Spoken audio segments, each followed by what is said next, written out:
खादम pastor Yusuf मौजूद है।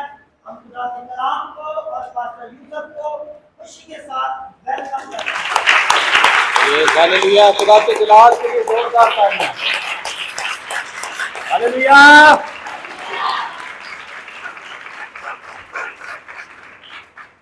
मसीह में आप सबकी सलामती हो। कैसे हैं आप सब? ठीक है। और मेरी खुदावंद से शुक्रगुजार हूँ इस बात के लिए, और दुआ भी है कि खुदा हमेशा आपको खुश रखे और सलामत रखे। आमीन। तशरीफ रखिए। हम सब सीखने के लिए तैयार हैं। हम सब सीखने के लिए तैयार हैं। हालेलुया। आज बहुत ही आम बातें हम सीखने वाले हैं। आम नहीं बल्कि अहम बातें सीखने वाले हैं। एक मसीही होते हुए हमें इन बातों को सीखना बहुत ज़रूरी है। आप सब तैयार हैं? मैं आप सब के साथ मिलकर सीखने वाला हूँ। आमीन। कलाम में से जो आयत हमने पढ़ी है उस पर बात करने से पहले आज के मजमून को हम देखते हैं। हमने पहले भी बहुत बार इसे सीखा है, आज फिर से इसे रिवाइज करते हैं। बहुत सी बातें हो सकती हैं, लेकिन उनमें से 3 बातें आज हम जिंदगी के बारे में सीखेंगे। और आज का जो हमारा मजमून है वो ये है कि जिंदगी की 3 हकीकतें। जिंदगी की हकीकतें। आए मेरे साथ एक हवाला निकालिए। अय्यूब की किताब में रहेंगे, उसका 14 बाब और उसकी पहली आयत को हम पढ़ेंगे और फिर हम खुदावंद के कलाम में आगे बढ़ेंगे।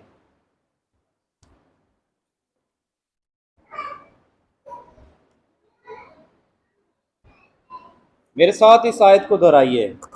सब मेरे साथ हैं? इंसान जो औरत से पैदा होता है थोड़े दिनों का है और दुख से भरा है। कलाम मुकद्दस के पढ़े और सुने जाने पे खुदावंद की बरकत हो। पहली बात जो हम सीखेंगे वो ये है कि दुनिया में रहते हुए दुख जो है वो हमारी जिंदगी का हिस्सा है। इस दुनिया में रहते हुए दुख हमारी जिंदगी का क्या है? क्या है? हिस्सा है। और हमने बड़े वाज़ेह तौर पर इस कलाम में, इन आयात में पढ़ा है, इंसान जो औरत से पैदा होता है वो थोड़े दिनों का है और दुख से भरा है। हम सब किससे पैदा हुए? मेरे साथ रहना है। हाँ जी, माएँ बैठी हैं। हम सब जो इस जमीन पर पैदा होते हैं वो औरत से पैदा होते हैं। और कलाम में से हमने पढ़ा कि जो औरत से पैदा होता है थोड़े दिनों का है और दुख से भरा है। अब यहां पर हम मसीही होते हुए अपनी जिंदगियों पर आज इन 3 बातों पर गौर करेंगे कि हम भी इस दुनिया का हिस्सा है। हम भी औरत से पैदा हुए हैं। हम खुदा के हजूर जब देखते हैं अपने आप को तो हम भी इसी तरह से जमीन पर आए हैं।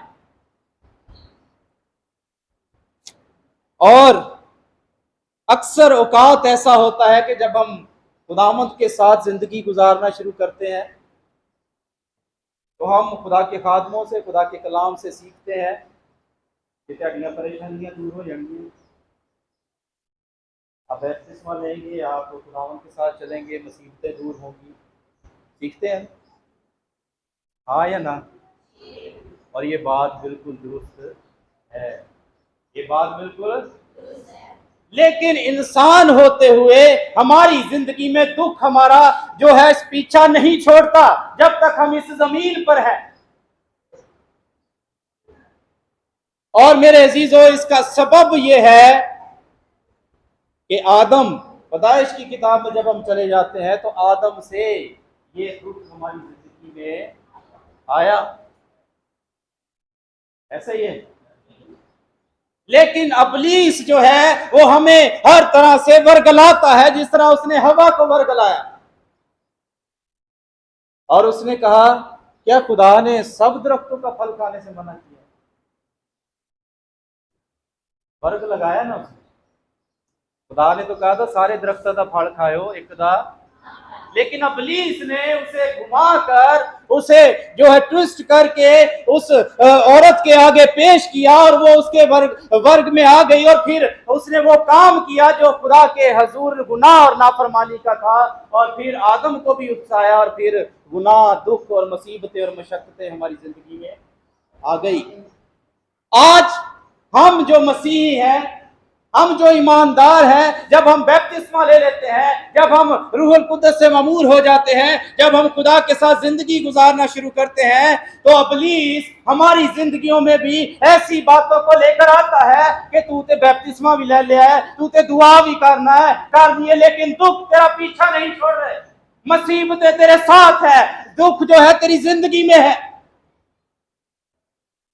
लेकिन खुदा का कलाम हमें ऐसा नहीं सिखाता। जो औरत से पैदा हुआ है और दुख से भरा है, हम खुदावंद के साथ जब चलते हैं तो दुख हमारे साथ साथ हमारा पीछा करते हैं। लेकिन इब्लीस हमें तरह तरह से उलझाने की कोशिश करता है कि नहीं? सच्ची सच्ची दसो, करता है कि नहीं? अक्सर ये बात सुनने को मिलती है कि जो मैं खुदावंद को कबूल किया है, मेरिया मुसीबत की है, आवाज नहीं आई, क्या ऐसा है? मुसीबतें तो हमारे साथ साथ है जब से हम पैदा होते हैं, दुख हमारे साथ साथ है जब से हम जिंदगी गुजारने के लिए जमीन पर आते हैं। लेकिन इब्लीस हमें वर्ग लगाता है, वो हमें खुदा की मोहब्बत से दूर करना चाहता है, ऐसा ही है ना? लेकिन हमने कलाम को क्या करना है? सीखना है। एक मसीही ईमानदार ने इस बात को क्या करना है?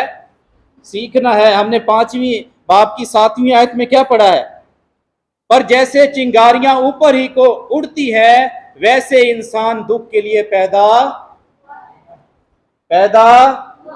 मेरे साथ रहिए, पैदा होगा, होएगा, ऐसे तो नहीं लिखा, हुआ है।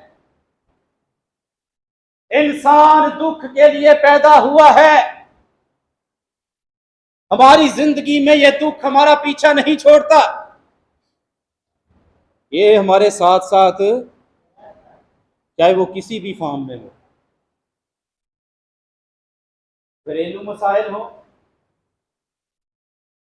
या बच्चों की वजह से हम परेशान हो, दुख में हो, मुसीबत में हो, फाइनेंशियल पैसे की वजह से हम क्राइसिस में जिंदगी गुजार रहे हो, लेकिन ये हमारे साथ साथ चलता है।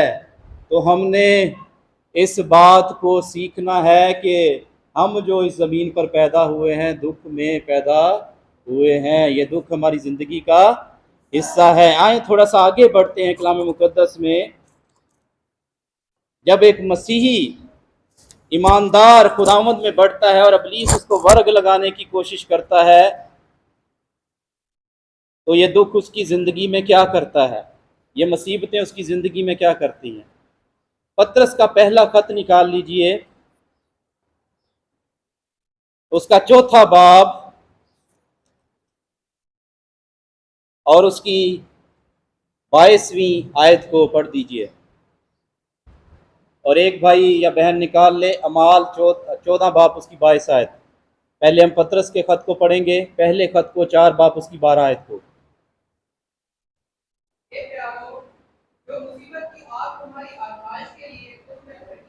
ए प्यारो, जो मुसीबत की आग क्या है?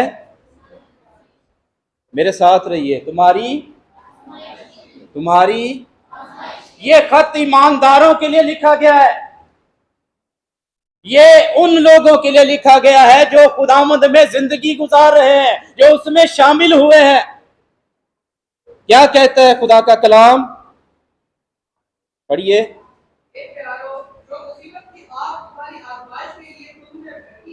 जो मुसीबत की आग तुम्हारी आजमाइश के लिए तुम में भड़की है, ये समझकर उससे तज्जुब, आगे, ये एक अनोखी बात, ये एक हम पर वाकया हुई है।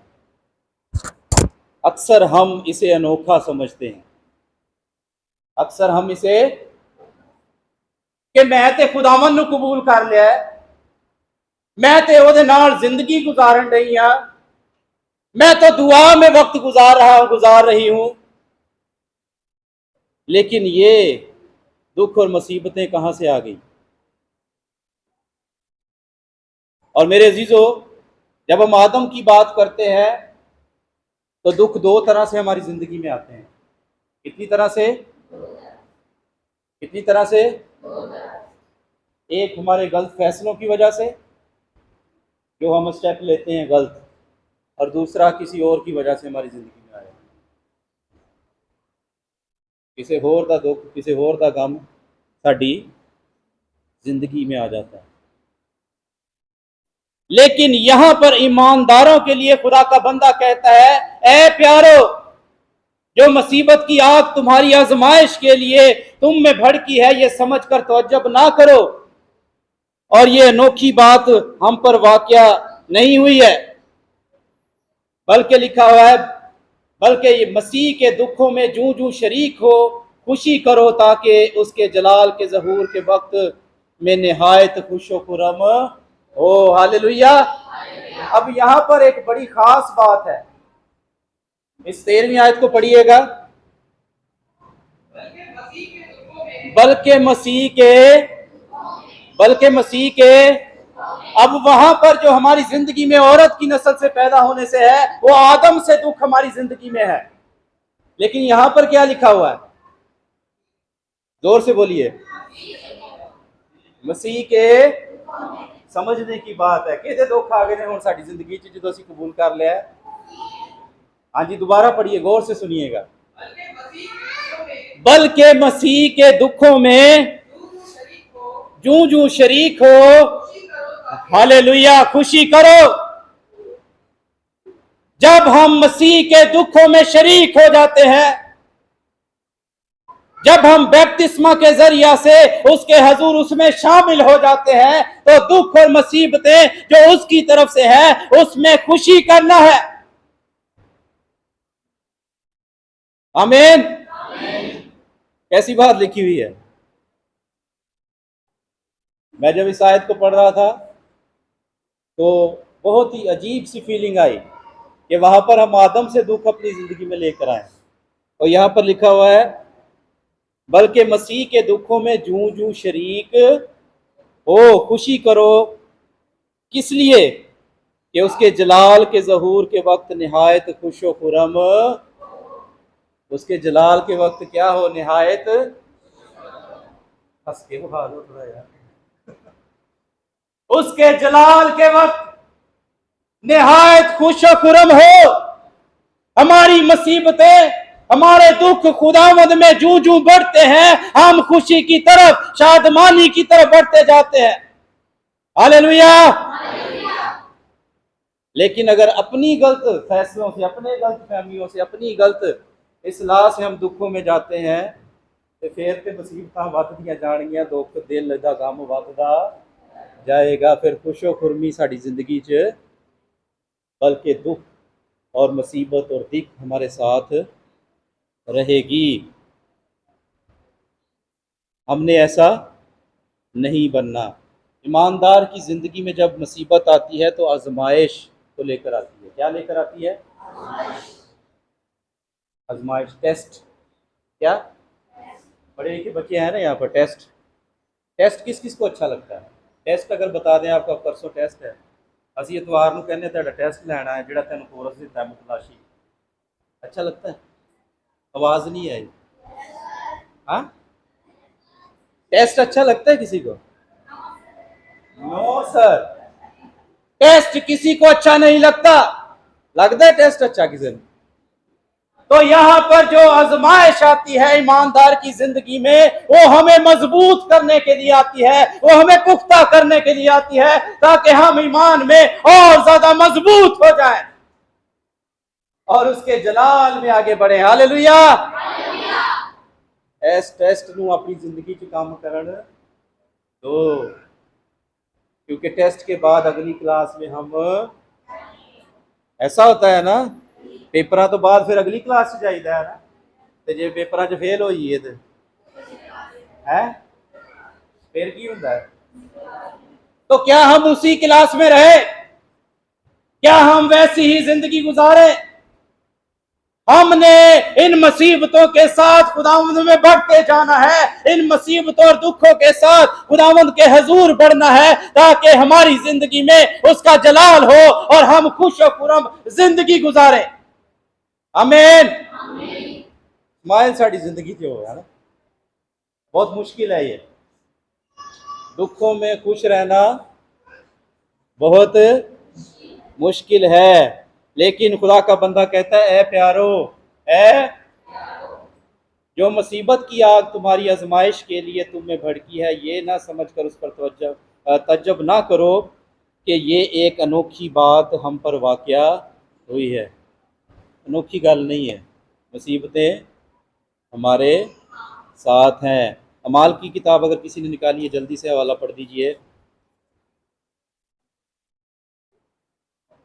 14 बाब और उसकी 22 आयत को।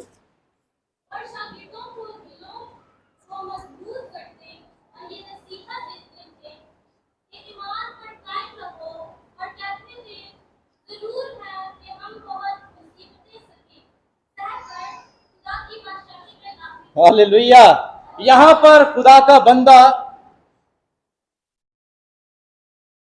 खुदा की खिदमत करता है, उसमें शामिल हुआ है, और अगर हम थोड़ा सा पीछे पड़े तो उसने बीमार को अच्छा किया है, लेकिन लोगों ने उन्हें चुक के कैद च पाता, उसे संसार किया है। थोड़ी सी ऊपर अगर आयते पढ़े तो लिखा है कि लोगों ने उसे संसार किया, उसे पत्थर मारे और शहर से बाहर ले गए उसे। की क्यों खुदावंदी मनादी करन दिया। आज भी जब आप खुदावंद को कबूल करेंगे तो लानतान आप पर होगी, आपको बुरा भला कहा जाएगा, आपकी जिंदगी में मुसीबतें बढ़ जाएंगी, आपके खिलाफ लोग उठ खड़े होंगे और महाजराई करेंगे कि किस तरह इन्हें डेगिए। लेकिन जो आग आजमाइश की तुम में भड़की है, उससे तजब वो हमें मजबूत करने के लिए भड़कती है, वो हमें, और यहां पर खुदा का बंदा हमें मजबूत नजर आता है, और ना सिर्फ खुद मजबूत होता है, जब उसे लोगों ने संसार किया, उसे संसार करते हुए वो इस कदर उसके अंदर, मेरे ख्याल में मैं समझता हूं कि जब पत्थर लगते हैं तो खून बहता है, तो कलाम में लिखा है कि मुर्दा समझकर उसे छोड़कर चले गए थे। अगर हम 20वीं 19वीं आयत को पढ़े तो वहां पर लिखा हुआ है कि उसको मुर्दा छोड़कर लोग उसे शहर से बाहर छोड़कर चले गए, लेकिन शागिर्द उसके पास आ गए, उसके शागिर्द उसके पास आ गए। तो फिर उसने उठकर क्या किया, 21वीं आयत को पढ़िए। और इतने वो संसार भी होया, मुर्दा लोग समझ के छड़ गए ने, लेकिन क्या होता है, 21वीं आयत को पढ़िए। और वो उस शहर में उन्होंने लोगों ने संसार किया, मुर्दा समझ के छड़ गए, ओदे शागिर्द ओदे कोल गए, उठ खड़ा होया ते की कीता उन्हें, उठ के, जोर से बोलिए, जोर से बोलिए, खुशखबरी।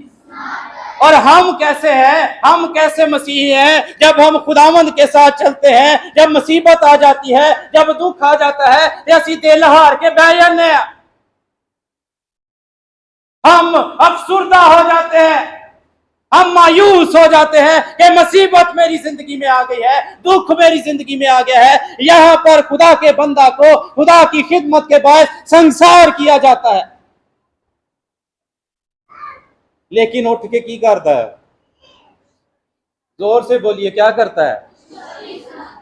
क्या करता है वो? पढ़िए आगे।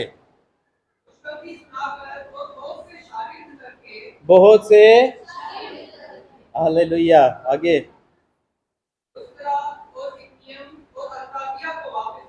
आगे। और शागिर्दों के दिलों को, ਅਸੀਂ सारे शागिर्दा, कितने शागिर्द है यीशु के? यहाँ पर ऊंचा करो हाथ ਜਿਹੜੇ ਯਿਸੂ ਦੇ शागिर्द, ਜਿਹੜੇ नहीं हो थले रहन दो भले, कोई गल यीशु ਦੇ शागिर्द उत्ते हाथ कर। हाली भी लगता कुछ बिच नहीं है, जितनी देर तक उत्ते नहीं करोगे ना उतनी देर तक नहीं गल पड़नी। हालेलुया, हम सब उसके शागिर्द हैं।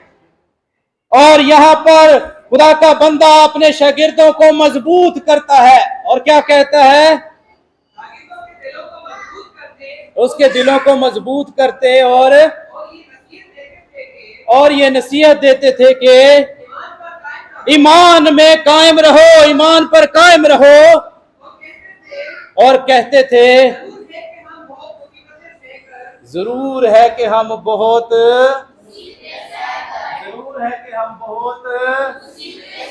ईमानदारों, जरूर है कि हम बहुत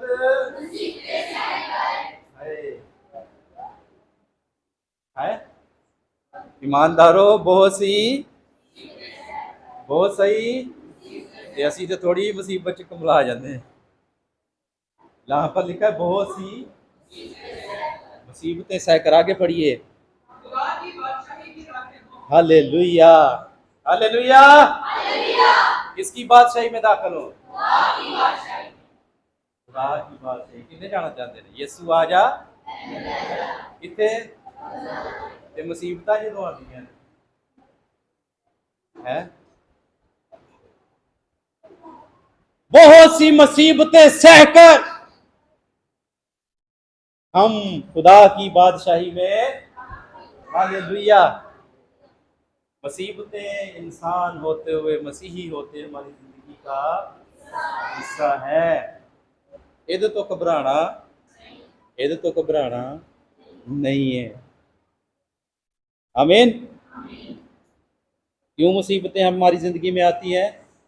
कि हम ईमान में मजबूत हों और दुख सहकर खुदा की बादशाही के वारिस बने, उसमें दाखिल हो। ये हमारी पहली बात है। आमीन। आए दूसरी बात की तरफ बढ़ते हैं। टाइम हमारे पास कम है, मैं कोशिश करूंगा शॉर्ट करते हुए हम दो बातें सीख सकें। दुखों में खुदावंद की मदद हमेशा हमें दस्तयाब होती है। हालेलुया। मुसीबतों में, दुखों में खुदा की मदद हमेशा हमें साढ़े नाल रहती है। आए मेरे साथ एक हवाला निकालिए।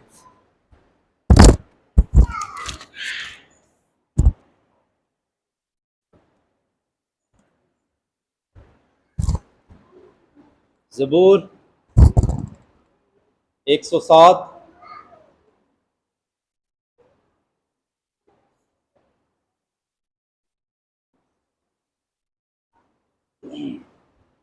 उसकी 12 और 13 आयत को पढ़ दीजिए।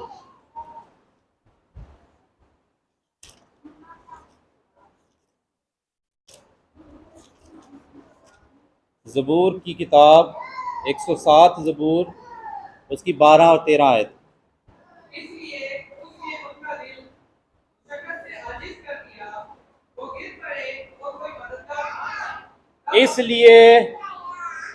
इसलिए उसने उनका दिल मुशक्कत से आजिज कर दिया। आज हम भी काम से क्या हो जाते हैं, है ना? आगे, और वो गिर पड़े, कोई मददगार। बनी इसराइल कौम जब मिस्र में थी तो फरौन ने क्या किया था? जो मूसा ने आके कहा कि मेरी कौम को जान दे, खुदा की इबादत करन, मेरे नाल जाके फाड़ दे, उसने क्या किया था? Yes, hallelujah. उसने क्या किया था? उनके काम को बढ़ा दिया था, मुशक्कत को बढ़ा दिया था कि अगर कोई 500 इट्टा पांदा है तो हुण तो की करेगा? 1000 इट पाएगा। कोई मददगार ना था। आगे पढ़िए।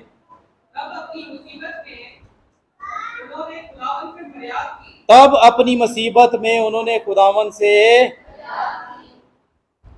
तब अपनी मुसीबत में उन्होंने खुदावन से आगे क्या लिखा है?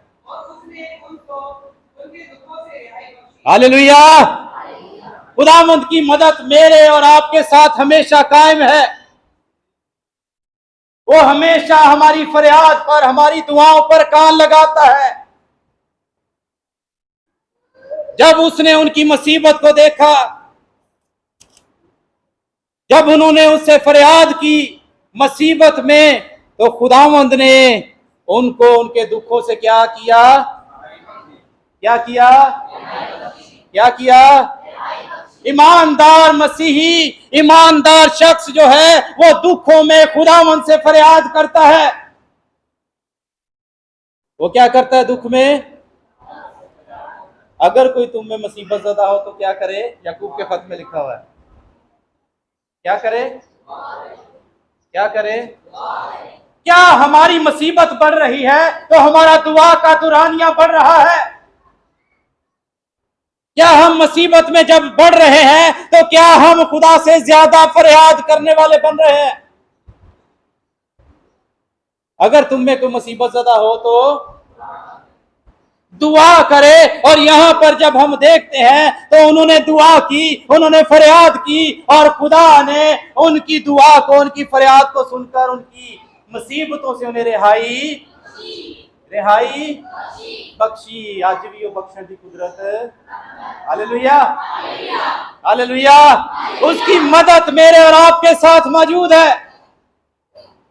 वो हमेशा मेरी और आपकी मदद के लिए खड़ा है।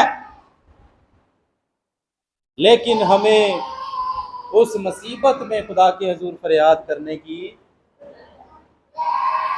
ये मुसीबत बदल रही है तो फिर की करना है? दुआ भी, मुसीबत एडी सारी है,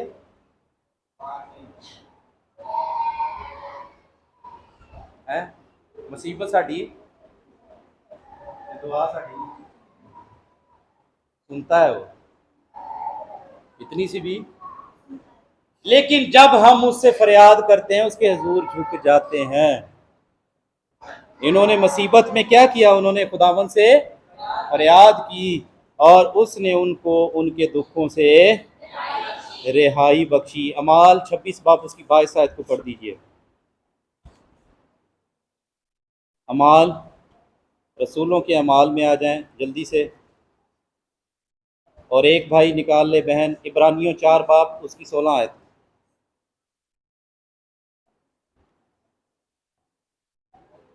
अमाल 26 उसकी 22 आयत। लेकिन मेरे साथ रहिए, लेकिन खुदा की मदद से, यदि मदद ना पढ़िए, लेकिन खुदा की मदद से मैं आज तक, असी अपना जोर लाते हैं, हम उन मुसीबतों से निकलने के लिए अपना जोर लगाते रहते हैं। लेकिन हमारे पास एक मददगार है, उसका रूहुल कुद्दस है, उसकी हजूरी है। और यहां पर हम पढ़ते हैं, खुदा के कलाम में लिखा हुआ है, लेकिन खुदा की मदद से मैं आज तक कायम हूं। आगे, और छोटे बड़े के सामने गवाही, आगे, और उन बातों के सिवा कुछ नहीं कहता जिनकी पेशन गोई नबियों और मूसा ने भी। अब मददगार वो सब बनता है जब हम उसकी गवाही देते हैं, जब हम इस आयत को गौर से जब हम देखें तो कलाम में बड़ी गहरी बात लिखी हुई है। लेकिन खुदा की मदद से मैं आज तक कायम हूँ और छोटे बड़े के सामने गवाही देता हूँ और उन बातों के सिवा कुछ नहीं कहता जिनकी पेशन गोई नबियों और मूसा ने भी हम कैसी बातें करते हैं, हमारी जिंदगी से कैसी गवाही है। ਅਸੀਂ ਜਦੋਂ ਬੈਠਨੇ ਕਿਵੇਂ ਦੀਆਂ ਗੱਲਾਂ कर हम खुद जानते हैं। मदद हमारी उसकी तरफ से उस वक्त होती है जब हम उसके साथ जुड़ जाते हैं और उसकी गवाही देते हैं। कलाम में लिखा है, छोटे बड़ों के सामने गवाही देता हूं। किनके सामने? इतने संडे स्कूल का अगर सैमीनार रख लिए ना लोग ਉਹਦੇ ਚ ਨਹੀਂ ਆਉਂਦੇ, ਇੱਥੇ ਬੱਚਿਆਂ ਦਾ ਹੈ। ਇਹ ਤੇ ਅਸੀਂ ਵੱਡੇ ਹੋ ਗਏ, ਅਸੀਂ ਕੀ ਹੋ ਗਏ ਆ, ਅਸੀਂ ਕੀ ਹੋ गए, बहुते ਵੱਡੇ हो गए। लेकिन खुदा का बंदा यहां पर क्या कह रहा है, उसकी मदद से मैं कायम हूं और मैं गवाही देता हूं खुदा की, जो नबियों की मार्फत की गई, कही गई। हंसी वड्डे नहीं हुए, हमने अपनी बातों को बदल दिया है, हमने अपने तौर तरीकों को बदल दिया है। ये मदद किनको मांगने हैं? आएगी मदद? आवाज नहीं आई। हमारा मददगार मौजूद है, लेकिन हम अपनी जिंदगी को दुरुस्त ट्रैक पर लेकर चलें। खुदा के लोग, खुदा के खादम, खुदा के रसूल, खुदा के नबी जब ट्रैक पर चलते, खुदा उनकी हिफाजत करता, खुदा उनकी मदद के लिए आ जाता। वो आग के सतून की तरह उनके साथ होता, वो बादल की तरह उनके साथ होता, वो पानी को दो हिस्से कर देता। वो आज भी अपने लोगों के साथ रहकर अजीब काम करता है। हालेलुया। खुदा की मदद से मैं कायम, केदी मदद नाल, अपने जोर ना, अपनी कुवत ना,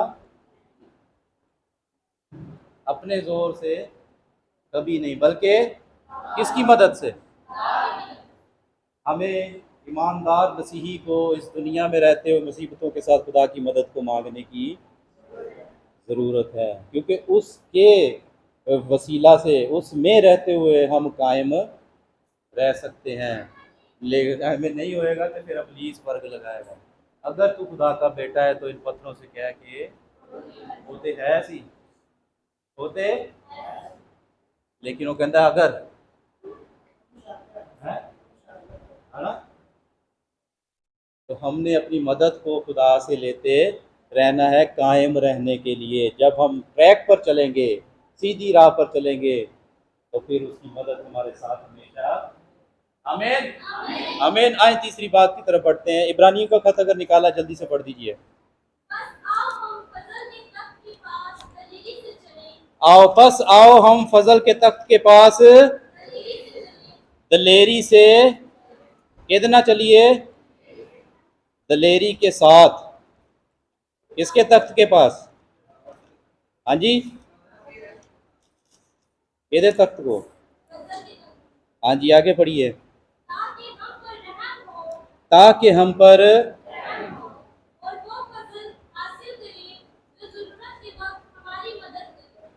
हालेलुया। मेरे साथ इस आयत को पढ़िए।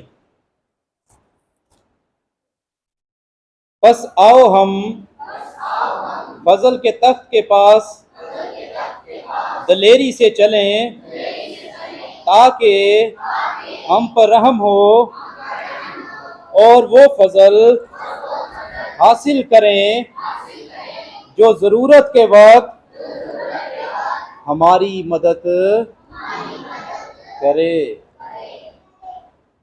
आज फजल दे तख्त को आए हैं ना, ज़रूरत के वक्त हमारी मदद, तो वो मदद किसकी तरफ से है? उसके तख्त के पास आने से, उसके फजल से, उसके हजूर कायम रहने से फिर मदद मिलती है। तो जी जरूरत के वक्त काम आती है, लेकिन उसकी मदद है जरूर मेरे चढ़ना। आमीन। ओनू हासिल करना पड़ेगा। ओनू ऐसे लिखा हुआ है, आपके पास ऐसे लिखा हुआ है? हाँ जी, आपके पास भी ऐसे लिखा हुआ है। क्या लिखा हुआ है आगे? हम पर रहम हो, पहली बात। और फजल हासिल, और जो ज़रूरत के वक्त हमारी मदद करे। असी दूसरे को मदद मांगते हैं, बारों की सन भेजिए, कुछ कोई वो सन दे है या वो दे दे। ये मदद खुदा की तरफ से, ये मदद उसमें कायम रहने से है, ये मदद उसके वसीला से है। हम दूसरों पर नजरें ना रखें कि कोई मेरी मदद करेगा, कोई मुझे गुनाहों से निकालेगा, कोई मुझे मुश्किलात से निकालेगा, कोई मुझे इस मुसीबत से निकालेगा। कोई भी ऐसा नहीं। अगर होता तो खुदा के बेटे को यहाँ पर आना ना पड़ता, कुर्बान होना ना पड़ता। उसने नज़र की, एक भी शख्स ना था, एक भी आदमी ना था, फिर उसने अपने बेटे को भेजा। तो हमें अपनी मदद हासिल करने के लिए उसके तख्त के पास आना है, ताकि हमारी मदद जब हमें वक्त हम पर आए तो वो हमारी मदद को आए। कलाम मुक़द्दस में हमें दो वाक़ये बड़े ख़ास जो बहुत मशहूर नज़र आते हैं। खुदा मदद के लिए अपने फरिश्ते को भेजता है, खुद आता है। सदरक मीसक अब्दुन्नगो, सदरक मीसक और क्या हुआ था? जोर से बोलिए प्लीज यार, जोर ना बोला। मदद होना दी हुई दानियल को जी जरूरत के मुताबिक मदद हुई। अग की भट्टी चो उन्होंने बचा लिया। दानियल को शेरों की मार में फेंका गया। कितने जानते हैं? मदद होती हुई। उनके पास वो मदद थी, वो फजल था जिसके बायस वो कायम रहे और अपनी जगह से ना हिले। और जब अपनी जगह से ना हिले, कायम रहे ईमान में, तो खुदा उनकी मदद के लिए जमीन पर उतर आया। Hallelujah, hallelujah. वो मेरी और आपकी मदद के लिए भी उतर आता है जब हम कायम रहते हैं, जब हम मजबूत रहते हैं, जब उसके साथ वफादार। आमीन, हालेलुया। तो दूसरी बात क्या है कि खुदा की मदद हमेशा हमें दस्तयाब रहती है अगर हम उसमें मजबूत और कायम रहते हैं। आए तीसरी बात की तरफ बढ़ते हैं जल्दी से।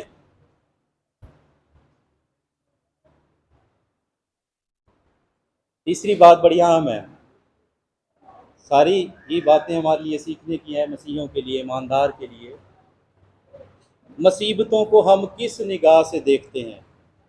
मुसीबतों को हम किस निगाह से देखते हैं? अक्सर औकात हम अगर फेसबुक पे देखें या कुछ ऐसा लिखा होता है, वो कहते हैं कि इधरों देखो तो फिर दूसरे पास से घूम के देखो, तो फर्क नजर आता है? आता है, फर्क महसूस होता है ना? नहीं समझ आ रहा, आयो सीखने में।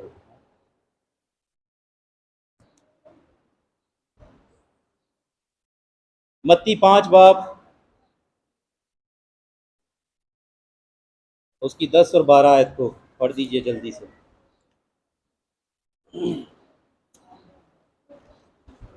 और एक बहनिया भाई जल्दी से लूका 6 बाब उसकी 20 और 21 आयत को निकाल लें। मुबारक है वो जो रास्तबाजी के सबब से आगे, हालेलुया, क्योंकि आसमान की बादशाही उन्हीं की है। 10 से 12 तक पढ़ना है। जब मेरे सबब से तुम पर लोग आगे और सताएंगे और हर तरह की बुरी बातें तुम्हारी निस्बत नाहक कहेंगे, तो तुम मुबारक होगे, खुशी करना, नहायत शादमान होना। हालेलुया, क्योंकि आसमान पर तुम्हारा अजर बड़ा है,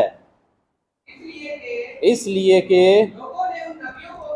लोगों ने उन नबियों को भी जो तुमसे पहले थे इसी तरह सताया था। हालेलुया। यीशु मसीह की कहने है कि इन्हां दुखों तो घबराना नहीं है। मुबारकबाद मिल रही है मुझे और आपको मुबारक है वो जो रास्तबाजी के सबब से सताए, मुबारक है वो जो रास्तबाजी के सबब से सताए। अपनी करतूता जो है जो सताए गए तो वो मुबारक नहीं है। मुबारक है वो जो रास्तबाजी के सबब से क्या हुए हैं, सताए गए हैं। आगे, क्योंकि वो आसमान की बादशाही उन्हीं की है। Hallelujah, hallelujah. और असी मुसीबतों में दूसरे एंगल से देखना, अगर कोई हमारे लिए बुरी बात कह रहा है तो लै जी आ वड्डे दुआ करने वाले वेख इन्हां दी मुसीबतां खत्म ही नहीं होंगी, तो हमने दूसरे एंगल से देखना। हमने मुबारक है वो जो रास्तबाजी के सबब से सताए गए हैं, क्योंकि वो आसमान की बादशाही। हालेलुया। असी हुण दूसरे पासों देखना है। हमने खुदा के हजूर आसमानी निगाह से, अब्दी निगाह से देखना है इन मुसीबतों को, इस सताए जाने को, इस मुश्किल को। ते फिर साडा नजरिया चेंज हो जाएगा। फिर असी ये नहीं कहांगे कि जो असी दुआ कर लगे हैं मुसीबतां वध गई हैं, नो। बल्कि लिखा है मुबारक है वो जो रास्तबाजी के सबब से सताए गए, क्योंकि आसमान की बादशाही उन्हीं की है। जो मेरे सबब से जब मेरे सबब से लोग तुमको लान तान करेंगे और सताएंगे और तरह तरह की बुरी बातें तुम्हारी निस्बत ना कहेंगे तो तुम मुबारक। हालेलुया। कुछ दिन पहले असम्बली में भी ऐसा हुआ है। हमारी बहन है रोमा मट्टू, उन्होंने जब अपनी तकरीर का, अपनी स्पीच का आगाज़ किया तो उन्होंने कहा मैं खुदावंद के नाम से शुरू करती हूँ, जो बेटे के नाम से शुरू करती हूँ। तो इस पर एतराज़ आज तक चल रहा है। उससे कहा गया है कि ये शेर किया है आपने, आप माफ़ी मांगे, और बहुत सी बातें उसके खिलाफ नाहक की गई हैं। लेकिन वो कहती मैं अपना ईमान नहीं तब्दील करना, मैं अपने अल्फाज तब्दील, वो कायम है, वो मजबूत है, क्योंकि वो और निगाह से देख रही है कि खुदा की बादशाही में हम रास्तबाजी के वसीला से जब सताए जाते हैं, जब हम उसके नाम से सताए जाते हैं, तो हमें परेशान नहीं होना, क्योंकि आसमान की बादशाही उन्हीं की है। और आज अगर आपको लोग कहते हैं चूड़ा पंगी या कोई ऐसी बातें आपके खिलाफ करते हैं तो परेशान होने की जरूरत नहीं है। दूसरे एंगल में देखना है, और वो एंगल क्या है, मुबारकबादी का। हालेलुया। और आसमान की बादशाही का। और आगे लिखा है 12वीं आयत में, खुशी करना। क्या करना? हाँ, बड़ा औखा काम है ये। बहुत कोई लानत कर रहा हो, गाल कट रहा हो तो मैं कैसा रिएक्शन दूंगा? हाँ जी, रिएक्शन कैसा होगा हमारा? वो गाल कट जाए, चलो इधर भैन ज्यादा बैठिया, सस बहू की गल हो है, ये जल्दी समझ आ जाती है ना, दूसरी गल नहीं समझ आती तो क्या होगा? हम उसका जवाब फौरन देते हैं। लेकिन खुदावंद के हजूर जब उसके नाम की खातिर कोई हमें सताता है तो हम मुबारक हैं। और लिखा है खुशी करना, निहायत शादमान होना, क्योंकि आसमान पर तुम्हारा अजर बड़ा है। हमने दूसरे एंगल से इन चीज़ों को देखना शुरू करना है, आसमान के बारे में देखते हुए कि हमारा अजर बड़ा है, इसलिए कि लोगों ने उन नबियों को भी जो तुमसे पहले थे इसी तरह सताया। हाँ, हालेलुया। यहाँ पर एक बड़ी खूबसूरत बात लिखी हुई है, यहाँ पर एक बहुत ही खूबसूरत बात लिखी हुई है। आपने गौर किया है? आए गौर करें। इसलिए कि लोगों ने उन नबियों को भी जो तुमसे पहले हैं इसी तरह, उन्हें सानू भी नबियों के नाल मिला देता है। हालेलुया। उन नबियों को भी सताया, और आज जो उसके नाम से सताए जाते हैं वो कहता फिर त्यानू भी उन्हां दे नाल की कहता जाता है। हालेलुया। कैसी खुशाइन बात है। आमीन। उसने हमें किसके साथ मिला दिया? हालेलुया। ये खुशी करने की गल है कि नहीं? मसीहो परेशान होना नहीं है, ठंडे मट्ठे होकर नहीं तुरना, बल्कि खुशी के साथ, क्योंकि हम भी सताए जाएंगे उसके नाम से। जब हम इस दुनिया में हैं, दुख मुसीबतें जरूर है, लेकिन हमने इन दुखों को, इन मुसीबतों को आसमानी निगाह से देखना है, अजर पाने के लिए देखना है, बादशाही में दाखिल होने के लिए देखना है, तो फिर खुशी साड़ी जिंदगी च आ जाएगी। आमीन, हालेलुया। और फिर आगे लिखा हुआ है खुदा के कलाम में, नबियों को भी जो तुमसे पहले सताया है, तो फिर असी तो कुछ भी नहीं है। असी ते अगर हम सताए जाते हैं उसके नाम से तो हमें परेशान होने की ज़रूरत नहीं है। अगर दूसरा हवाला निकाला जल्दी से पढ़ दीजिए, टाइम नहीं है।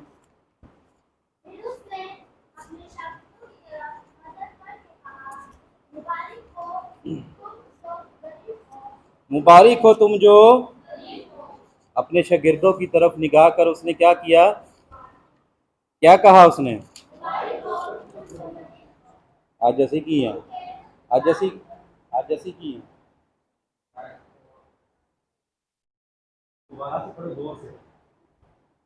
खड़ी होके पढ़ो।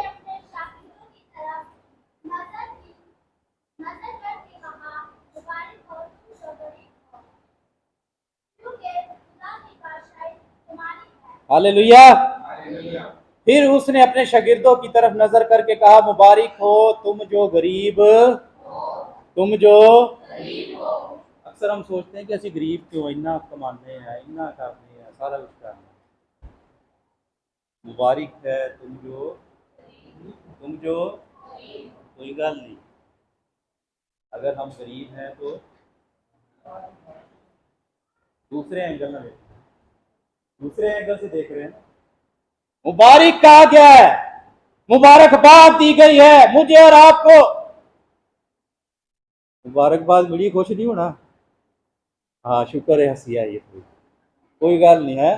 क्या लिखा हुआ है, फिर उसने अपने शागिर्दों की तरफ नजर करके कहा, किन्ने क्या, किन्ने क्या, मेरे नाल रो, किन्ने क्या, खुदावंद यीशु मसीह ने, जिसके आज हम पैरोकार हैं, जिसके साथ हम आज जिंदगी गुजार रहे हैं, जिसमें हम आज मुसीबत और दुख उठाते हुए इस दुनिया में बढ़ रहे हैं, उसने अपने शागिर्दों की तरफ नजर करके क्या कहा, मुबारक हो तुम जो, क्योंकि खुदा की बादशाही, हालेलुया। दूसरे एंगल ना देखो कि खुदा की बादशाही आपकी है, मेरी है, जो उसके पैरोकार है, जो उसके साथ जिंदगी गुजार रहे हैं, जो उसके शागिर्द है, उनके लिए यह कहा गया कि आसमान की बादशाही मेरी है। हालेलुया। कह सकते हैं मेरी है, जेड़े शागिर्द ने वो कहेंगे आसमान की बादशाही मेरी है। हालेलुया। हमने दुखों को अपनी जिंदगी पर हावी नहीं होने देना, बल्कि दूसरे एंगल से देखना, आसमान की निगाह से, क्योंकि हमें, मुझे और आपको मुबारकबाद दी जा रही है और वो यीशु मसीह देता है। और आगे लिखा है, मुबारक हो तुम जो अब भूखे हो क्योंकि आसूदा, मुबारक हो तुम जो अब रोते हो क्योंकि हंसोगे। Hallelujah, hallelujah. मुबारक हो अब जो तुम भूखे हो, तुम आसूदा होगे। क्या होगे, सादत खाकर शेर हो जाता है, लेकिन शरीर का पेट सादत खा के शेर हो जाता है, लेकिन शरीर का पेट और आइए, और आइए, और आइए। इतने पैन भी नहीं दिया, फिर भी खराब कर देना है, पर और आइए। यहाँ पर लिखा है, मुबारक हो तुम अब जो भूखे हो क्योंकि आसूदा होगे, मुबारक हो तुम अब जो रोते हो क्योंकि क्या करोगे, हंस के खाओ, जरा हंसी आती है, हंसी तो हाली भी रोन रहे हैं। हंसोगे जब हम उसमें आ जाते हैं, हम दूसरे एंगल से अपनी मुसीबतों को देखना शुरू करते हैं, तो खुदावंद के हजूर से हमारे लिए खुशी और शादमानी पैदा हो जाती है। आमीन, आमीन, हालेलुया। ये मसीहों को घबराना, मसीहों शागिर्दों को घबराना, बैप्तिस्मा ले लिया, दुआ कर रहे हैं, दहजगी दे रहे हैं, तो मुसीबत नहीं जा रही, घबराना नहीं है, क्योंकि दुख हमारी ज़िंदगी का, खुदा की मदद हमारे लिए हर वक्त दस्तयाब है, और मुसीबतों को हमने दूसरी निगाह से, आसमान की इलाही निगाह से देखना है, तो हमारे लिए वो खुशी और शादमानी का बायस बन जाएंगे। आमीन। खुदावंद इस कलाम के वसीला से मुझे और आपको बरकत दे।